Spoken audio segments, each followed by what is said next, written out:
not taking no for an answer. And that was really ingrained in me really early on for me, is that you just kept pushing and pushing it. It really helped me to grow as a person because I just didn't take no for an answer because I'm not supposed to. And how do I get this resolved and figured out?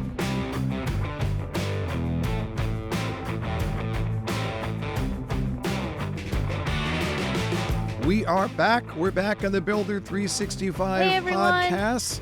Hey, Jeff Shore here, Amy O'Connor there. Welcome back to the podcast that is all things home building. We talk here about the home building business. We'll find some insights. We'll listen to really smart people. We'll learn from some of the brightest minds in the business. And just have a good time celebrating the business that we love so much. Grab a cup of coffee. It's loose and relaxed. Amy, how's your week going? My week has been fantastic. Just, getting a good start, getting everything rolling. It's exciting. It's lots of stuff to be done. Hanging out on the farm. I thought I've got a little bit of land because I got 3.5 acres. That's so cute. Yeah, isn't that cute? We call that cute. But yes, but how much of your life do you have to spend taking care of the farm? Because you got you got a lot, right? Do you have 20 acres? Is that what you've got? 12. We have 12, and 12 is a lot. But I have something that's called a husband. So I actually don't have to spend a tremendous amount of time doing anything on the farm. Yeah. Yeah.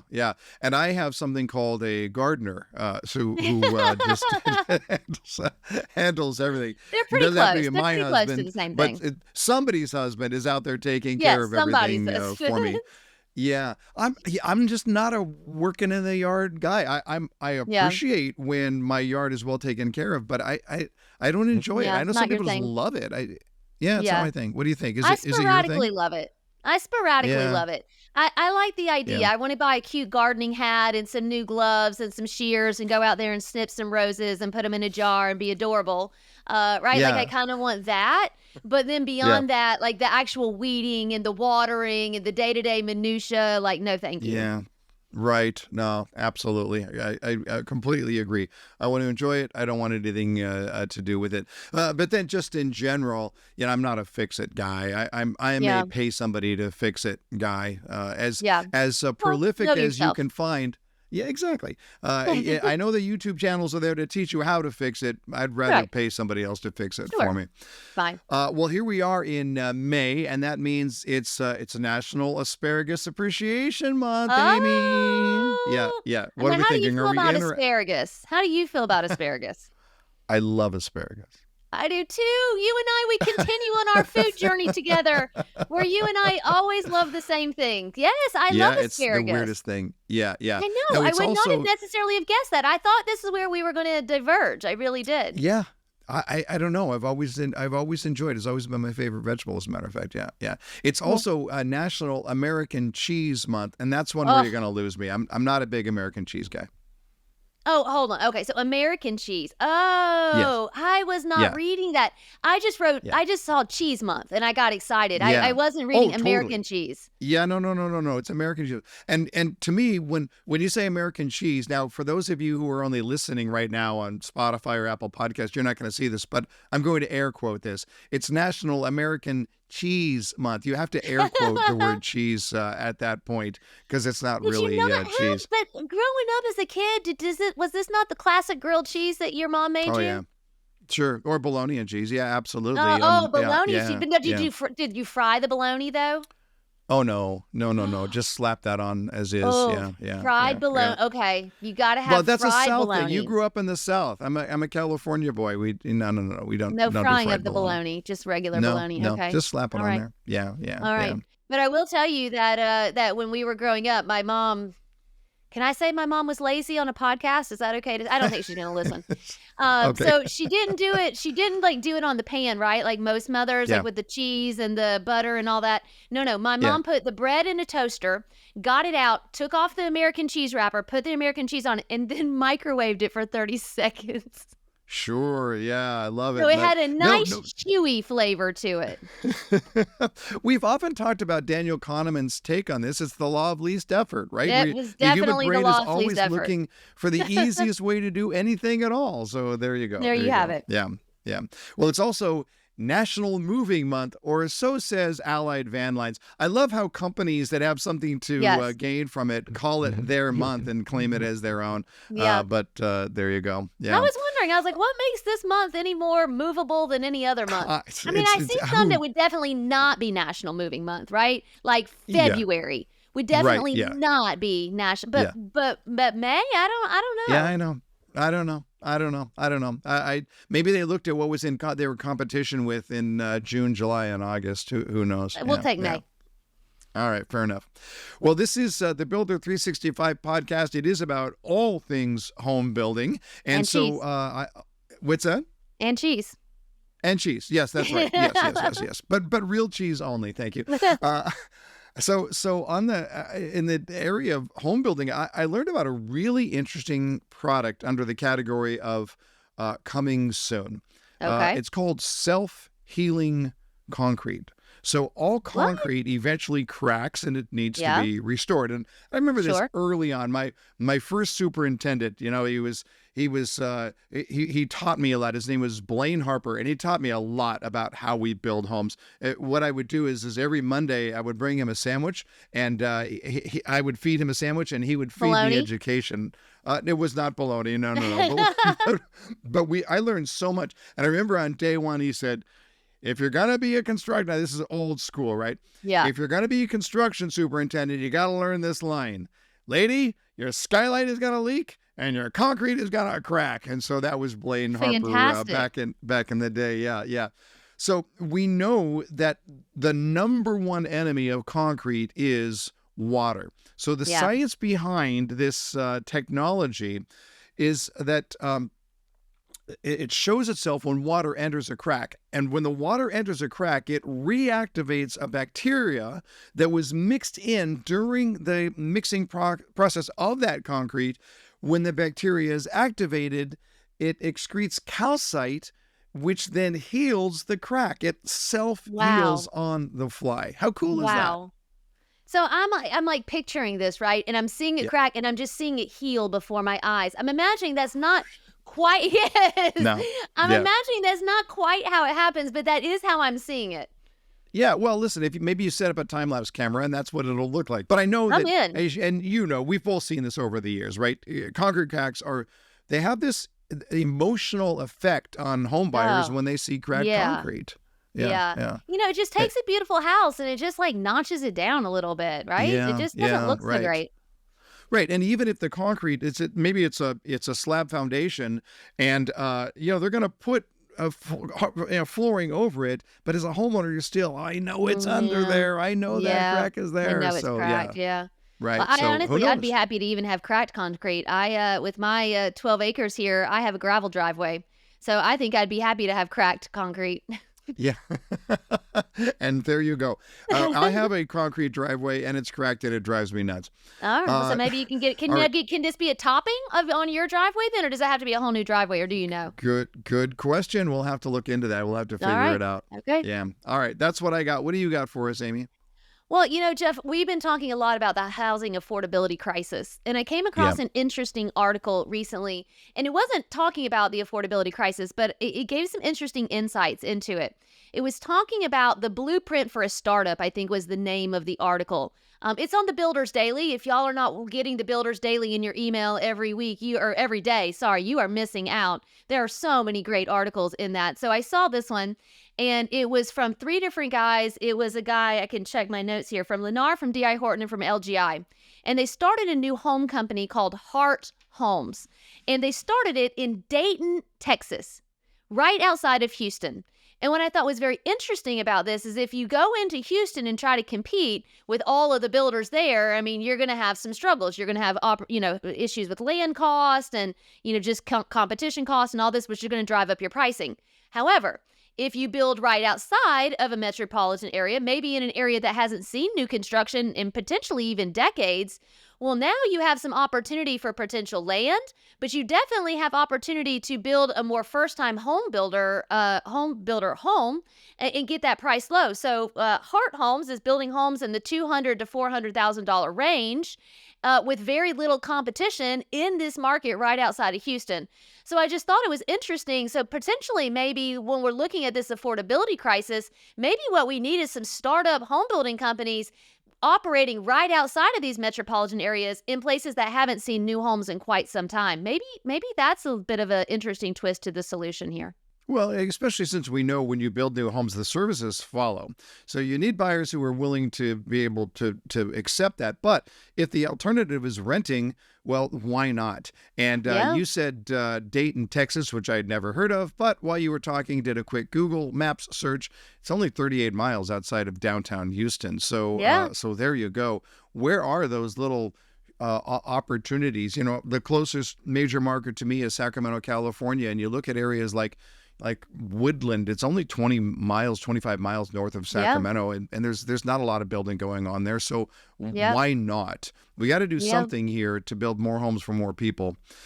All right. Good. Excellent. Hey, just a reminder, the Builder 365 podcast is available on audio and video. So if you'd like to watch these episodes on our YouTube channel, you can do so over on YouTube. And a special thanks to our partner for this podcast.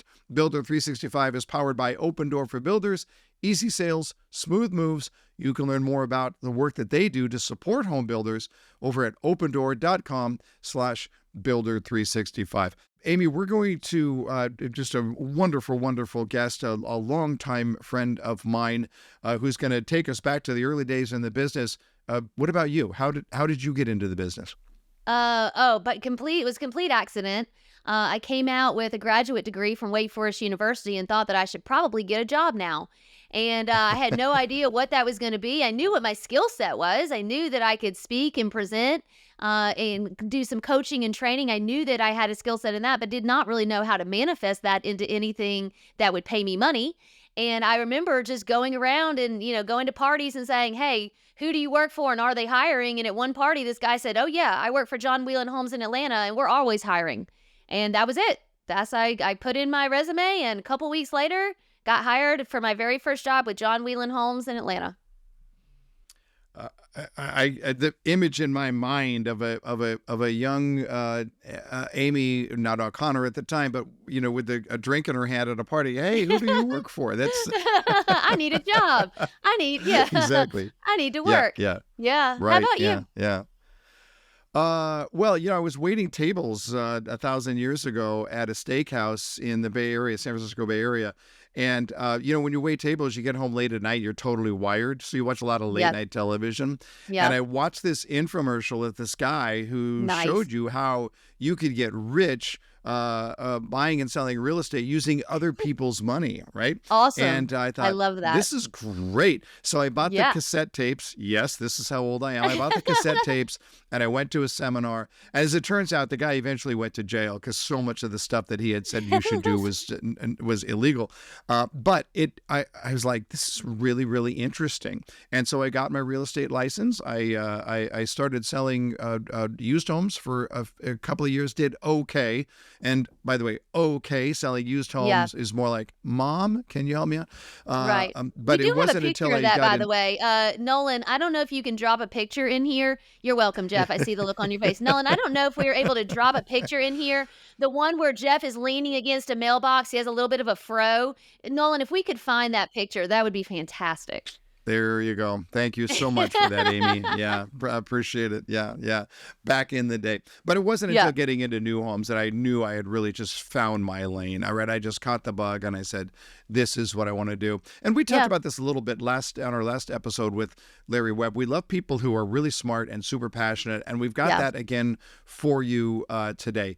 Liesel Cooper, regional president for Dreamfinders Homes. Liesel has done everything in the industry. When I first got to know Liesel. She was a marketing coordinator for a big builder. She'd been on the mortgage side there. Then she just sort of worked her way through the industry in the world of sales and the world of being a division president. She's worked for a few of the best builders in the country. And just again, somebody just driven, smart, and a really, really good friend for decades. Here's my interview with Liesel Cooper.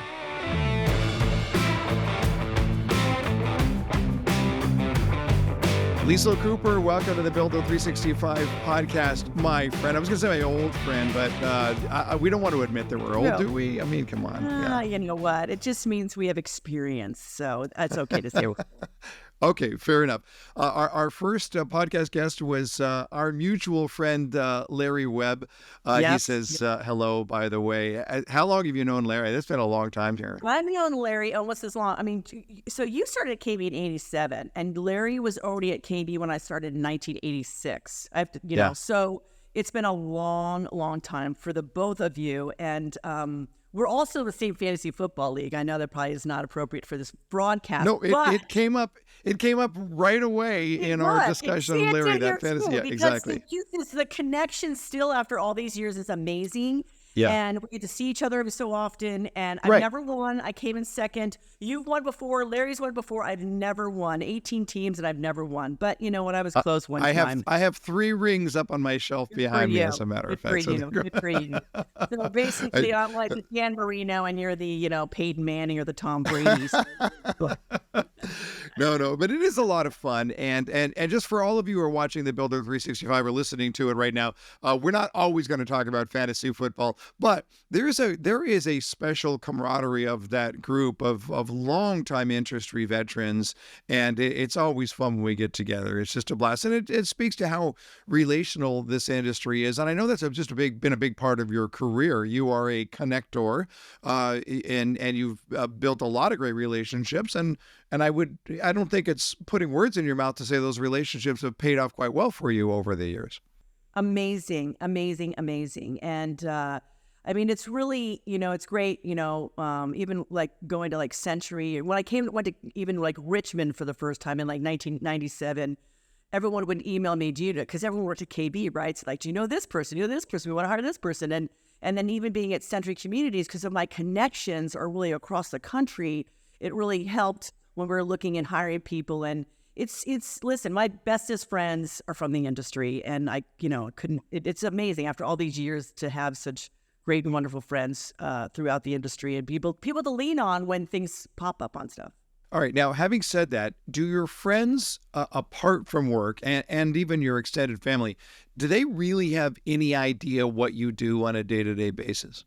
They really don't. It's kind of funny that you say that, because they really don't. And when you say you're like in home building, people think I come in with a tool belt on, I got a hammer in my hand. And then when you kind of explain all the facets of it, I think over the years, like my friends from like high school, and then even, some of the people that I met in my couple of years I went to college, they kind of understand. I mean, the problem is if you're with me on the weekends, and sometimes I'm getting phone calls, so they kind of understood when I was a VP of sales. For sure they understood. It was all about making the deal or whatever. And then later on in life, kind of when I became a DP, I think they do kind of understand, but still not really. Even when you're like sitting on an airplane with somebody like, oh, what do you do? Well, I'm a home builder. I'm like, I mean, people don't really. Is that how you introduce yourself on an airplane? I'm a home builder. I mean, yeah, I'm a home builder. I mean, a lot of people just say real estate because it's just easy to say real estate, but I'm not a home builder, because real estate, I'm commercial. I don't do retail. I'm a home builder. And I think that's something to be really proud of. So I say I'm a home builder, and they don't understand why I'm driving or, flying across the country to be a home builder, because it's kind of interesting. Right. There's a lot of people who are listening to this podcast or watching this podcast right now. They may be at a job, but they might not be sure it's a career yet. Take us back to the early days in the industry. At what point did you know, this is it, I found my lane?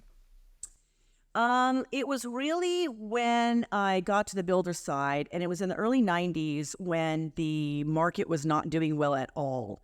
And we kind of had the senior managers, the president, the VPs, and then all the middle managers just got wiped out. And then you had people like me who literally was going to do anything and everything. So it was escrow. It was doing those FTC disclosures we had to do in the past. You know what I'm talking about? I do indeed. Yeah. All the different things that had to do with communities and making, building communities, opening for sales, all those things. So I did a lot of the kind of grunt work. Right. And that's what I really realized when I was there till 2 a.m, typing on my computer where my division president was giving me changes to the FTC disclosure. We were literally opening up the next day.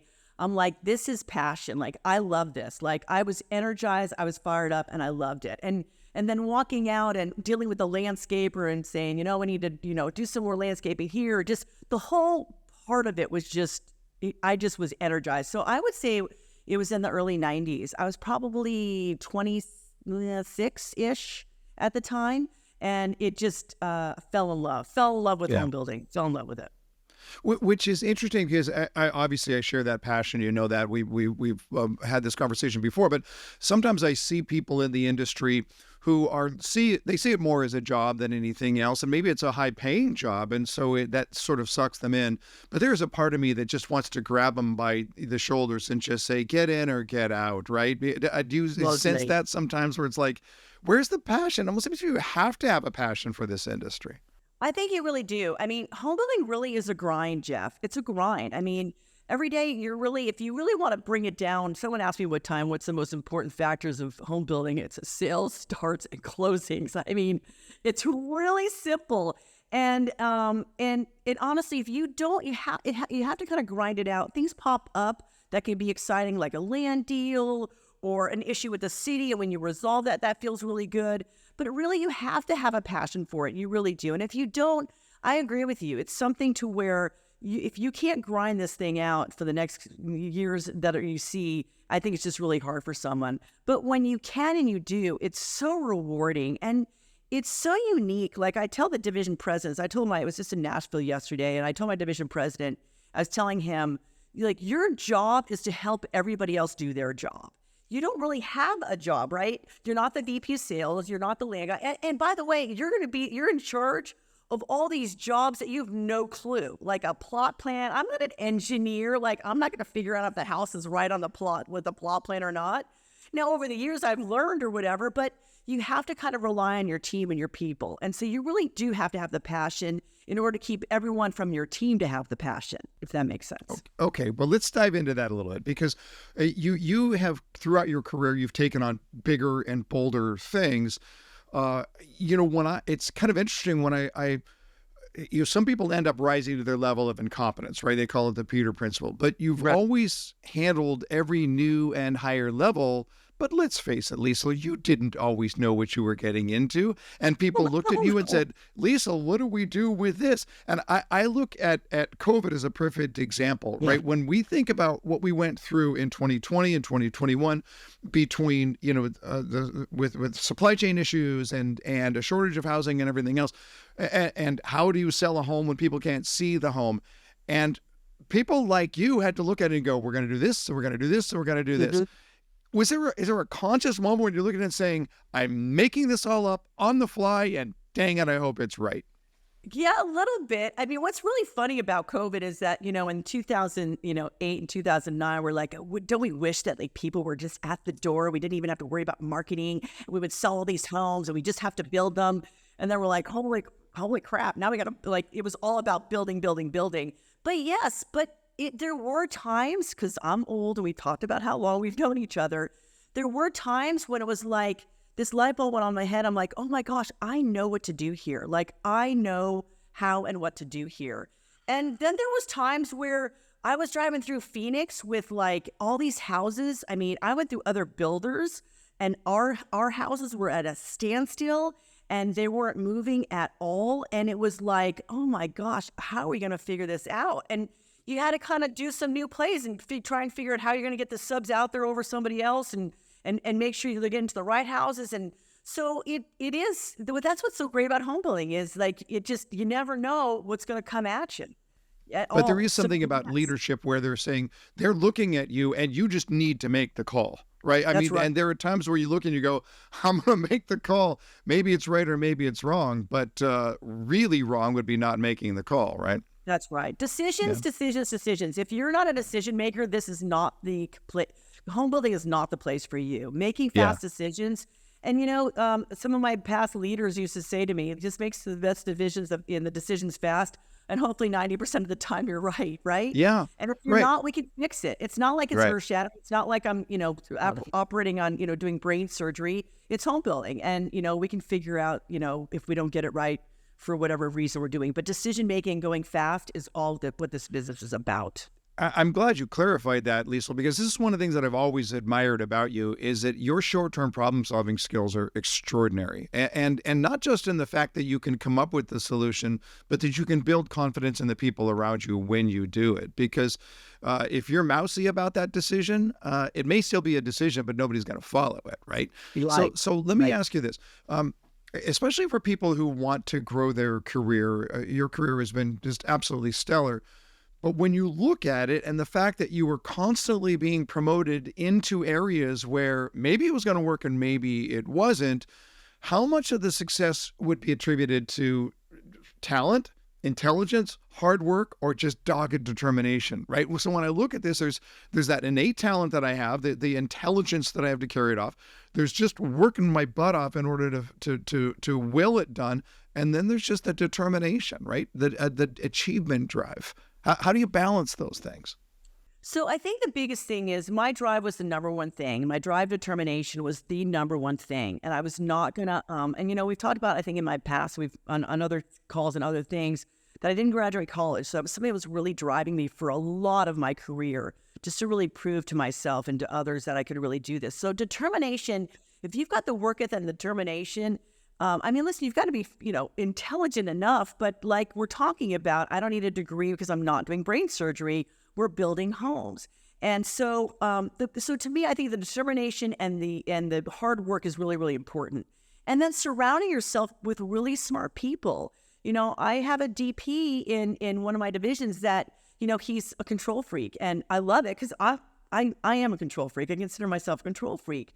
But I'm trying to make him understand that you can't scale being a control freak. You have to have really smart and wonderful people around you. And you cannot be afraid to have really smart and wonderful people around. And he's not afraid of that. He just wants to be in control. And so when you're growing a division, you really have to figure that out, is how do you scale something? But you can't do it without really good people. And I will tell you, I knew nothing about finance. I'm pretty great with numbers. Not a great writer, more I'm a number person, but I surrounded myself and I give credit to some people who really taught me this business and the profit and loss and everything else. The things I didn't know when I was younger, I made sure I got myself exposed to it. I hired really great people in that area. So I still got to understand it and do it, but you've got to have the determination, number one, and then you've got to have the good people around you. It's interesting. The self-awareness here is really, really interesting to me because, when I was in my days at KB, you look at your career track and you think, I'm going to be a division president. Well, I look back at it in retrospect now and said, I would have been a horrible division president because I know myself well enough to know that I'm very lopsided. I do a few things really, really well, and then I just horribly suck at everything else. I don't do details. And as a division president, you probably need to know some of the details of how this business is run. So part of this is just this self-awareness, I think, of recognizing where is my lane based on who I am rather than just my ego. And, I'm so glad that I never went that route because I just don't think I would have been successful along those lines. But somewhere you had to have people who were helping you with this. Let's talk a little bit about your early mentors in the business, but more specifically, what did they do to help you to grow? We can talk about who they were, but I'm more interested in what they had to say. Yeah. So I think, I'm going to probably call this person out. This person, you'll know very well, was Bruce Carrots.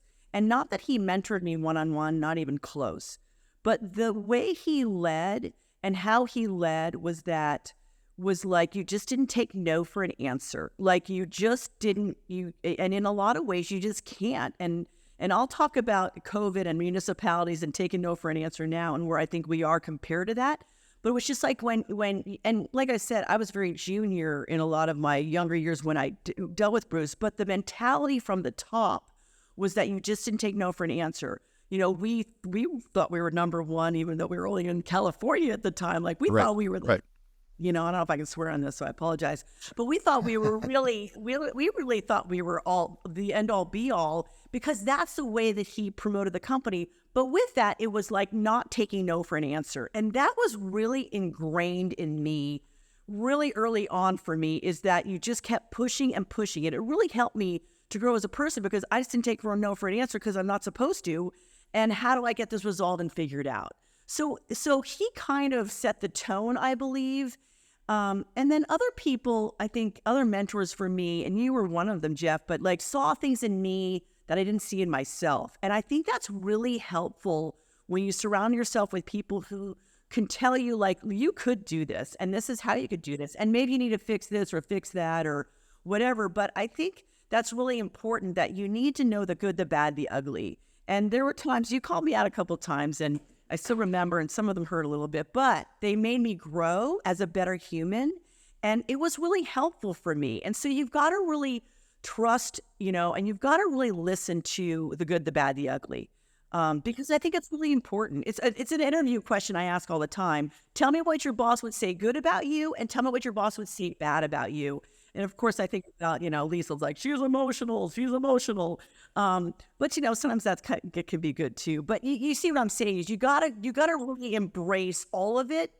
Be authentic to who you are, but then also embrace it and figure out how you can, either, chill it down a little bit, or if you need to, or to figure out how to grow with it, if that makes sense. It's interesting. Larry and I were talking about the old days in KB, and we get together for the draft, and the majority of people in the our fantasy football league were all fired by KB at one point, and so it's easy to sort of mock the somewhat brutal relation. And I know Kaufman, our KB home has become a much kinder, gentler place over the years, but at the time you could say that it was brutal, and yet the proving ground and what it did to grow leaders, it cannot be denied. And I remember when I first went to work for Bruce and to move down to the corporate office, and Liesel Cooper pulled me aside and said, listen, the delivery is oftentimes going to be brutal. Okay. So if you're going to get your little feelings hurt, this is probably not the place for you. But if you're willing to peel back the way that the message was delivered and get into the message itself, there's going to be brilliance there. And so it was a tough environment, but that tough environment, it cannot be denied, produced a lot of great leaders in our industry. I would not have become a division president at the age of 33, woman thing aside, 33-year-old division president for a different builder, but because of the fact that I had so much knowledge because of that organization. So it really was super impactful, and I just can't deny it. And listen, I've been impacted by the other builders I've worked for and everything else, but that really laid the groundwork for me. And it also laid the groundwork that, like, they didn't care about my not having a college degree. I became a vice president there where other companies, wouldn't be willing to do it. And so I have a very, very soft spot for that company, big time for it. Yeah, for sure. And it used to be blue. We used to be bleak. Back in the day, that's right. Speaking of that, do you think much about the where you're at, the rarity of being a female executive in industry that's obviously dominated by men at the executive level, and not just a division president, but a regional president over a lot of men? I mean, do you think about that, or is it at this point is this like, I am who I am and I don't give it another thought? I really am who I am, and I don't give it another thought. And do I wish there were more women? Do I think that women, absolutely. But I think that, we have to figure that piece of it out. And I think we are in a lot of ways. I'm speaking at a women's conference right before Builder 100 here in May. And I think what we need to figure out as women is, we just have to, in some ways, I was kind of a tomboy growing up. And so, someone the other day at the meeting was like, some guy made a comment, and my new boss was like, Liesel's more of a male than you are, whatever, which was kind of funny, but kind of sad in some ways. It's like, I'm not trying to be a man or whatever. I'm just trying to be me. And I think I'm really pretty true to myself. But when I walk in a room, in some ways, I can be some kind of disarming because I'm not a man in some ways. And so I think in a lot of ways, a lot of men will open up to me and we'll be able to talk freely about stuff because it's not like I don't feel they're in competition with me, but I think it's just a different setting, if you may. But I really don't feel like I'm intimidated or I just listen, I love the business. I've loved it since I've been young. I've been a female in it for a long time. I've been a female in the room for a long time by myself, but I've never felt that I just kind of embraced myself, which was how I did. And you know what? Someone said it the other day to me, you just walked in confident with who you were and who you are. Not cocky, not arrogant, just like, hey, I know my stuff. And that's really what I've kind of embraced with me and those kind of types of environments. You would describe yourself as being emotional. I would prefer to use the word passionate, by the way. But what do you do? What do you do to keep from going nuts? What do you do when you otherwise want to put your fist through a wall somewhere? I think I'm still learning. So I'm still learning that a little bit. I think that it's funny, being with this new job at Dreamfinders, I kind of told myself, maybe it's time to kind of reinvent Liesel a little bit, and I think I have mellowed out in my later part. But I will tell you, COVID did help me. I had kind of a rough year early last year or whatever, just with a bunch of stuff going on and felt like I wasn't in control as I should have been. And I really realized, maybe in some ways that's time for a change or whatever you need to do. But COVID really taught me a lot, Jeff. What COVID taught me is that this is not like life-threatening type of work that we do. Yes, it's very important. People need to understand that. But it really taught me a lot, like even how I deal with people in service industry, how I deal with people at the airport, just how I deal with people in general. And just going through what we did with COVID and really being secluded from everyone and everything else, and then having these service workers and people out there when they didn't really need to be, or their healthcare worker. It just puts a little different type of twist with me. And it made me really realize, and there are times now when I start to get kind of like, okay, I don't have time for this. I'm going to become that emotional, passionate, whatever. That's not great. The 10% that we shouldn't be. And I'm like, back off. And I literally just am back off, and I can literally pull it back and I can back off. And it's interesting, but I'm still learning. But I'm realizing something also came up too. I'm going to go talk at Alliant today, which is about customer service and customer experience. And one thing that I'm thinking about is that, who really is the customer, Jeff? And I realized this in the last 24, 48 hours. I can't believe this is like, just hit me. The client really is, everyone's your client, right? Because in the end, your clients, like even your kids are your clients, right? I mean, your kids are your clients, your fellow workers are your clients, because in the end, it's really your reputation, which they can carry with them. And that really means that the whole world is your client, right? So to me, that's something that I'm kind of just, realizing that you can get things done without being a hothead, which I've been known to be in the past. Yeah, well, listen, you and I are cut out of that cloth. Our highs tend to be pretty high. We can get down if we're not careful about it. But I love what you just said and how COVID triggered that. And actually, I just experienced something similar. Karen and I were in Maui here a couple of months ago. And, we've been to Maui, I don't know, 10 times, 12 times. And you drive through Lahaina town, which is burned down altogether. Yeah, and it was interesting because I found myself being very, very sensitive in conversations with the locals. Like they don't want to talk to a tourist about everything that they've been through unless they did. And then when they did, they really appreciated the sympathetic ear. And then I thought, okay, Jeff, this is Jeff being his most sensitive self to people who are in that service industry. And I'm like, well, why did it take a fire for that to happen, Jeff? Why don't you just be that sensitive person? Yes.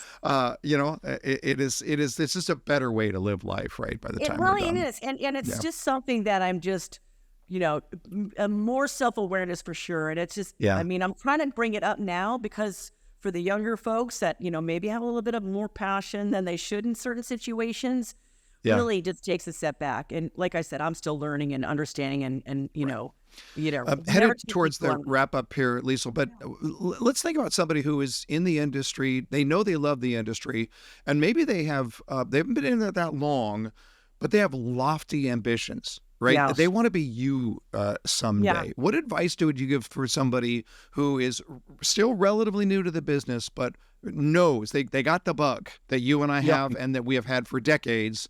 What advice would you give them to try and get their career headed in that right direction? Well, I think the biggest thing is, is that it takes a lot of hard work and determination. You can't ask to work remotely.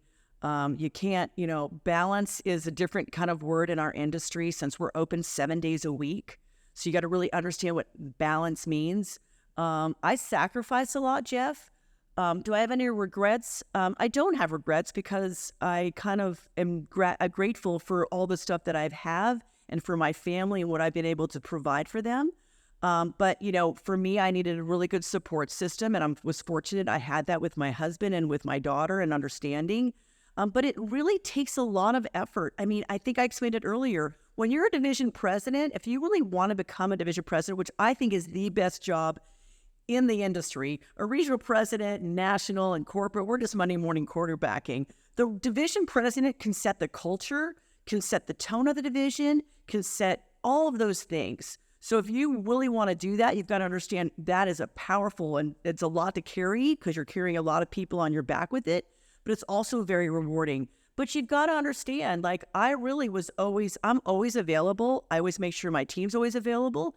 I'm not saying you can't go to a 3:00 soccer game on a Thursday because you got a grand opening on a Saturday that you're going to do. I'm not saying you've got to give all that up, but you really have to have the mindset because you have to be exposed to other things than just the area you're, like for me, I was sales and marketing. That was my main thing. That's what I knew.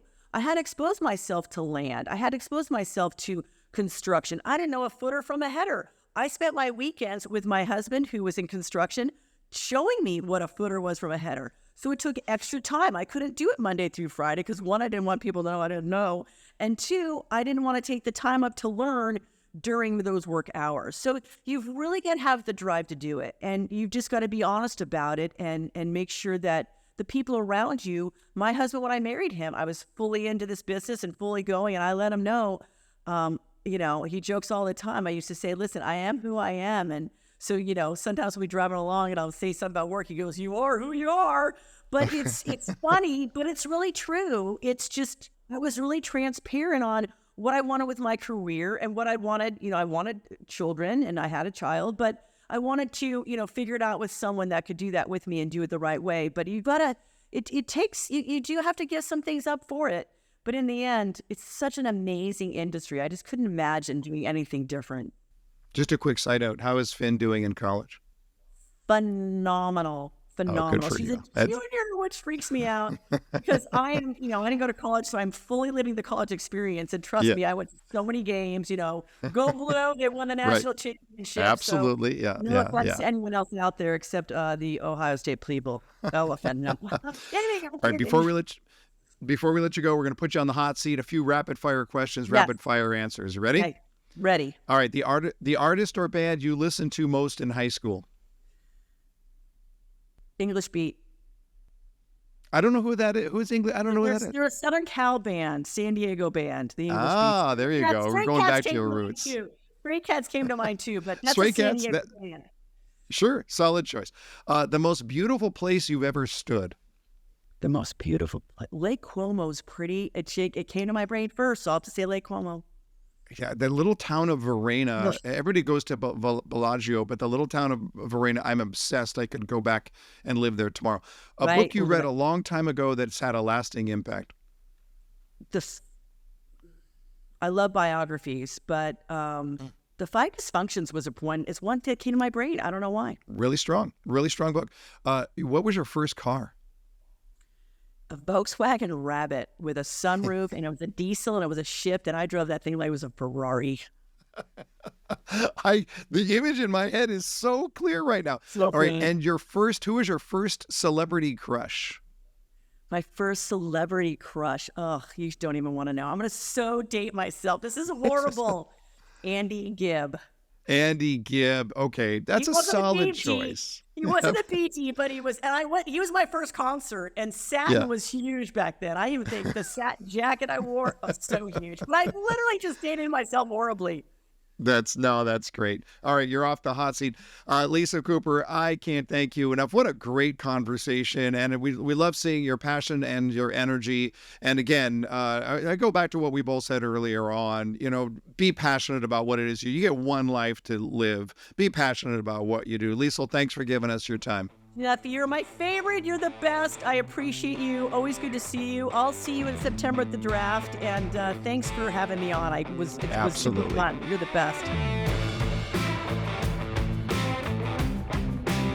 Well, there you have it. 2 for 2, Amy, when it comes to talking to people who are passionate, smart, and really just a lot of fun. Any takeaways from that conversation with Liesel? I could listen to Liesel talk all day long. And I have listened to her. We had her with my women's leadership circle this past year, and just one of the most authentic people you will ever meet. I mean, down to earth, will tell you, where she's done well and where she struggled.